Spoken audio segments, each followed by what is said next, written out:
Hi குட்டீஸ், சிந்திக்க பழகு நிகழ்ச்சி மூலமா மீண்டும் உங்களை சந்திக்கிறதுல என்னை மிக மகிழ்ச்சி. இன்று பிறந்தநாள் காணும் அனைத்து நல்லுள்ளங்களுக்கும் பிறந்தநாள் நல்வாழ்த்துக்கள். சிந்திக்க பழகு நிகழ்ச்சியில சிந்திக்க அப்படின்ற தலைப்புல நம்ம பழைய குருடி கதவு தொடைங்கிற 2வது பகுதியை நம்ம பார்க்கலாமா? அந்த கதையில என்னன்னா, அந்த பாட்டி கண் பார்வை வந்துதான்.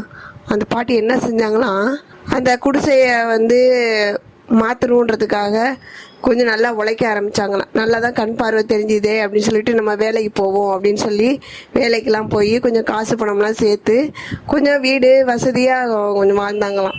அப்போ என்ன செஞ்சிட்டாங்க, இன்னும் கொஞ்சம் காசு சேர்ந்தோடனே ஒரு கடையை வைப்போம் அப்படின்னு சொல்லி ஒரு தொழிலை பெருக்குனாங்களாம். இப்படி கொஞ்சம் கொஞ்சமாக பெரிய ஆளானோடனே ஒரு மாடி வீடே கட்டிட்டாங்களாம்.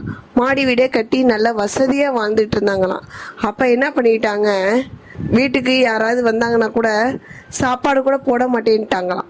அதுக்கப்புறம் என்ன செஞ்சுருக்காங்க, அந்த வேலை அப்படின்னு சொல்லி அதிகமாக வேலை செஞ்சுக்கிட்டே இருந்துட்டு சாமி கும்பிட்றத கூட மறந்துட்டாங்களாம். அப்பன்னு பார்த்து ஒரு துறவி என்ன பண்ணியிருக்காரு, தூங்கிட்டு இருந்தாங்களாம். அந்த பாட்டி கதவை தட்டினோன்னு அந்த பாட்டி என்ன பண்ணிட்டாங்களாம், என்னால் திறக்க முடியாது, நீ போய் அடுத்த வீட்டுக்கு போ அப்படின்னு சொல்லி அனுப்பிட்டாங்களாம். அப்போ அனுப்பும்போது ஒரு நல்ல பலத்த குரல்ல அந்த துறவி என்ன பண்ணிட்டாரு, பழைய குருடி கதவை தோரடி அப்படின்னு சொல்லி சத்தம் போட்டோன்னே, ஆஹா இந்த குரல் எங்கேயோ கேட்ட மாதிரி இருக்கே அப்படின்னு சொல்லிட்டு அந்த பாட்டி என்ன பண்ணாங்களாம், கதவை திறந்து பார்த்தாங்களாம். திறந்தோடனே அந்த துறவி இருந்தாராம். சரி, உன்னோட பழைய வாழ்க்கையில நீ மறந்து போயிட்டியா, ஏன் இந்த மாதிரி செஞ்ச? வசதி வாய்ப்புகள் வரும் பொழுது நீ என்ன பண்ணிட்ட, சாமி கும்பிட்றத மறந்துட்ட, அதுக்கப்புறம் யாருக்காவது உதவி செய்யணுங்கிறதையும் மறந்துட்டேன், ஏன் இந்த மாதிரி மறந்த அப்படின்னு சொல்லி துறவிக்கு மிக கோபம் வந்துருச்சான்.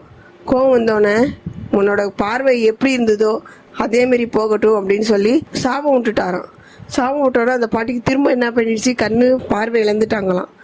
இழந்தோடனே அதே மாதிரி வசதி வாய்ப்புகள் எல்லாமே குறைஞ்சி போயிடுச்சான். குறைஞ்சி போனோன்னே தான் அந்த பாட்டி என்ன பண்ணாங்களாம், அவங்களோட தவறை உணர்ந்துட்டாங்களாம். சரி, நம்ம இனிமேல் இந்த மாதிரிலாம் இருக்கக்கூடாது, அதாவது பழைய வாழ்க்கைகளை நம்ம என்ன செய்யக்கூடாது, மறக்கக்கூடாது அப்படிங்கிறதுக்கு இந்த கதை ஒரு உதாரணமாக இருக்கும் அப்படின்றது தான் இந்த கதையில நம்ம தெரிஞ்சுக்கிட்டோம். இந்த கதை உங்களுக்கு பிடிச்சிருந்தா லைக் பண்ணுங்கள், ஷேர் பண்ணுங்கள். மேலும் இது மாதிரி கதைகளுக்கு நம்ம சேனலை சப்ஸ்கிரைப் பண்ணுங்கள். தேங்க்யூ.